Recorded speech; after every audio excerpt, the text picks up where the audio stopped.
And let's see, we got 15 participants, so yeah, it looks good. And let me talk to you about quiz 3. And it is on the assignments page. And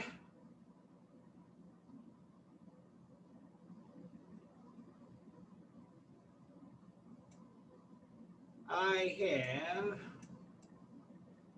there we go. Quiz 3, supporting your opinion. Your assignment is to write a 3-paragraph essay on one of the starred works in PowerPoint presentations on Chapter 5, Greece, or Chapter 6, Etruscan.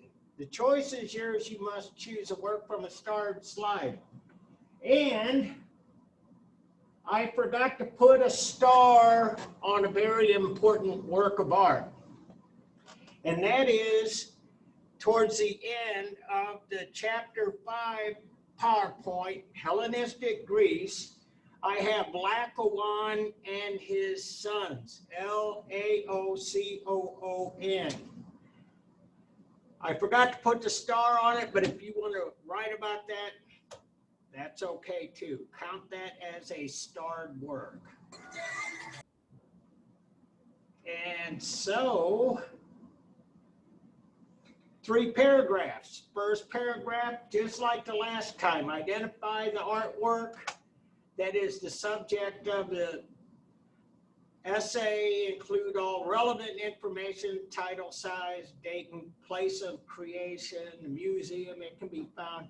And this information can be or should be copied from the textbook or the PowerPoint slide, which is also from the textbook. Now, here's where I get into the meat of the question. Your opinion, paragraph 2. Write a paragraph describing your opinion of the artwork you chose. Favorable or unfavorable, like or dislike. I'm not particularly, you're not going to get extra points for liking something, and you won't lose points for not liking something. That's kind of a side issue, and it is your opinion. It's fine. Historically important or insignificant, emotionally stirring or intellectually stimulating, praiseworthy or an object of contempt, ideal or immoral, beautiful or ugly, etc. Use the appropriate terminology, art vocabulary. I had somebody hang up on that directive this morning, and basically what I'm talking about here is that you use descriptive language, that you be as specific as possible. And words like good, nice, pretty, lovely, stuff, that doesn't really tell very much. And secondly, as I note here, the proper terminology can be used as keywords in your search. And so explain the rationale for your opinion, again, using the vocabulary of the discipline. And so you like the arrangement? Well, you could talk about composition. You like how real it looks? You could talk about naturalism, idealism, or realism. Those are all discipline words. It's supposed to be like... Pardon? And so anyway, so refer to the physical characteristics of the work while defining or describing your position. And so all of those things should give you some keywords on your search, and your search would include the title of the work itself and plus some of these other issues. So paragraph 3 is where you tell me about that. Using online sources, find and quote material which support your opinion. And it doesn't have to be peer-reviewed, and it doesn't have to be from the Maryville Library. It can be a Google search. It can be any kind of search you like. Just make sure that you copy the URL to put in the endnotes. And the endnotes in proper bibliographic format, listing the journals, articles, referenced both indirect and direct. And so anyway, and your first entry will be the textbook, which is this right here. And so I'll be asking you to enter your essay right here and text entry box. And so anyway, before I put this all on you, I wanted to give you an idea of what I'm talking about here. And so I embedded this PowerPoint right there in the assignment, right above the instructions. And you'll see this is it. And so let me set this up so it'll be a little more clear. And so quiz 3. And I picked this work because it's not from Greece, nor is it from the Etruscan culture. It's something we saw before, the standard of Ur. And some of you guys wrote about this very eloquently. And so it is a starred slide, and it actually is 2 slides.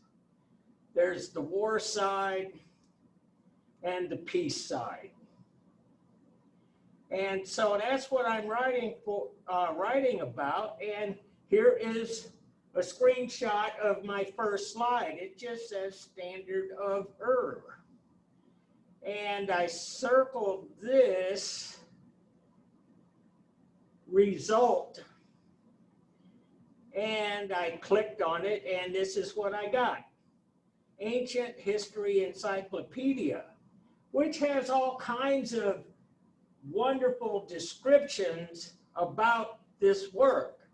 And so I could look through that, find a few things. Might want to support my essay, my opinion. I added a little bit. Why is the standard of Ur important? And I got these results. And this one is BibleHistory.com. And I clicked on it, and that's what this gave me.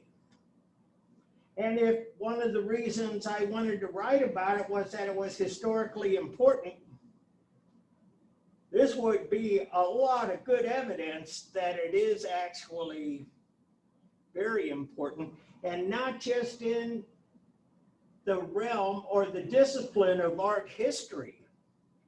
This is Bible history, and it says, does this artifact give evidence of the original home of Abraham?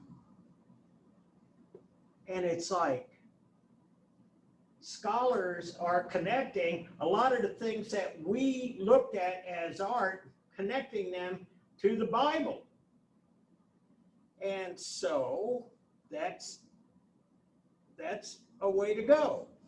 And on that same page, why is the standard of Ur important?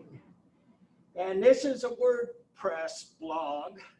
And it says it is art delicious, and this is the page, and it has a lot of flowery prose about this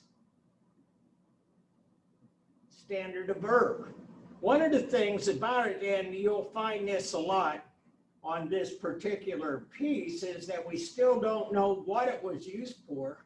I believe it's on this site they talked about it being perhaps a music box, part of a musical instrument. And we saw the what was it, the bull harp, the lion harp, anyway, same culture, same thing. So that could be part of why I like this. And lower on this page, as I was saying, there was a lot of flowery prose. I gave you this screenshot too, partly because it supports some of the stuff we talked about in this class. It says all of the gold goblets are facing towards the king, and that's in this peacetime side of the Standard of Error, who we can recognize by his bigger size. And here he is. And the goblets point to him. It's as though they're toasting the king. And it says it might refer, the Standard of Error might refer to a precise event, but it also summarizes the two main roles of a Sumerian king, which means he had to be a king of being a government of peacetime Sumeria and a general to defend his kingdom and so on. And so here's something else I underlined, perfectly centered on the king. And that could be composition. That could be emphasis. That could, you know, we talk about that. Those of you who do make art, we talk about the point of emphasis in a design. Well, anyway, it's a good source to explain the importance of the chariots and the heavy infantry in the Sumerian civilization.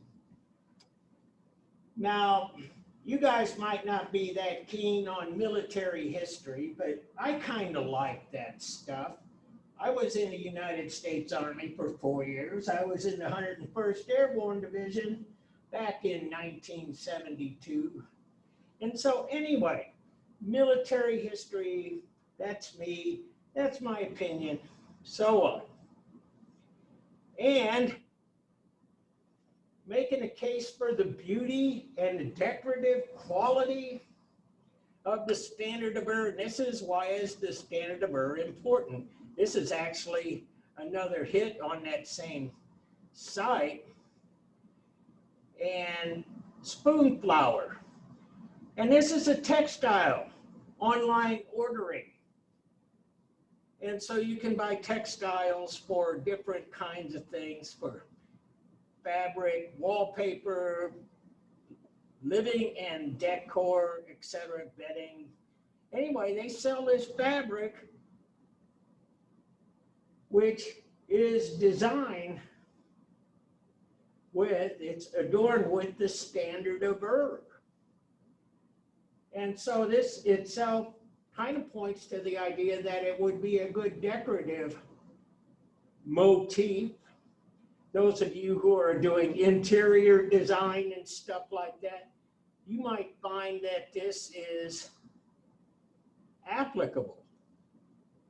And then finally, on that same hit, the Standard of Error articles, I circle this one. And it is Hidden Women of History. And here is the hit. Hidden Women of History in Hedwana, easy for you to say, princess, priestess, and the world's first known author. And this is a site that's obviously, there's more to it than what I'm showing you, but this is by a scholar who is researching the role of women in history. And that is, if you want to be an historian, this is like a good place to be, because right now historians or uncovering the contributions made by women through history. And often women had been written out of the history. They've been marginalized. There had been no official recognition of their contributions, and being so their contributions were largely ignored. And there is a similar situation for historians looking into the history and the contributions of minorities and so on. But at any rate, this is feminist history. And so those are the kinds of things that I'm talking about. And I could have supported a lot of different positions on the standard of error just by what I found in a very short time. And so my question to you, any questions? Yes, I have a question. Armani, how you doing? Struggling, I guess, but I'm okay. Oh, good. Good is good. So Yeah. your question, what's your question? How do you want your first paragraph set up? Do you want like the title, size, and media? Do you want it to be like a paragraph build structure, or more like how should I say it? More like a column. Like, how do you want your first paragraph to like build like? You mean like these paragraphs as I'm doing this? Mm-hmm.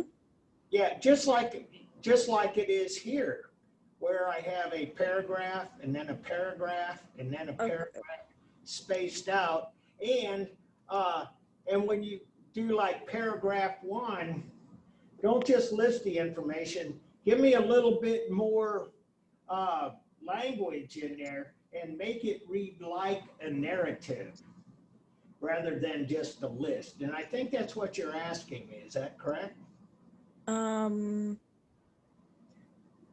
Kinda. I'm just worried about like the structure of how do you want the first paragraph, because if it's a clue about the title, the size, media, the date of creation, I thought it would be like a different setup for like the first paragraph.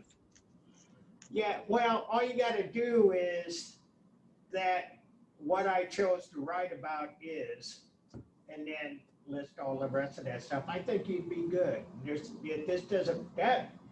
That paragraph really doesn't take a lot of thinking or opinion or anything.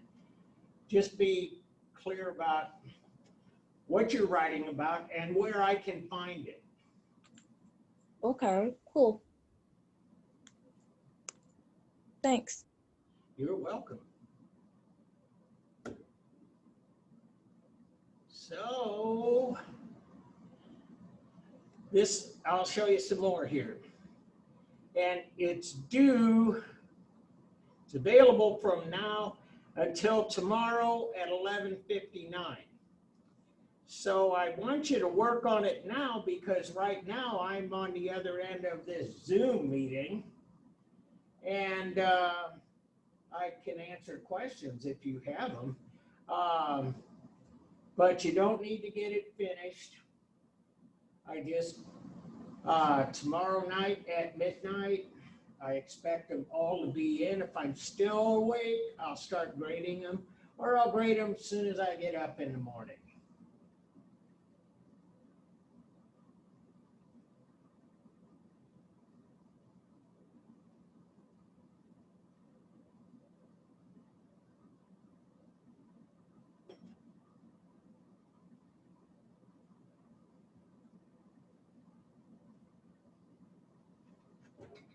Yeah, whoa, I got 18 participants. Looks like we're good. All right, well, go ahead and get started. I'm right here if you need me.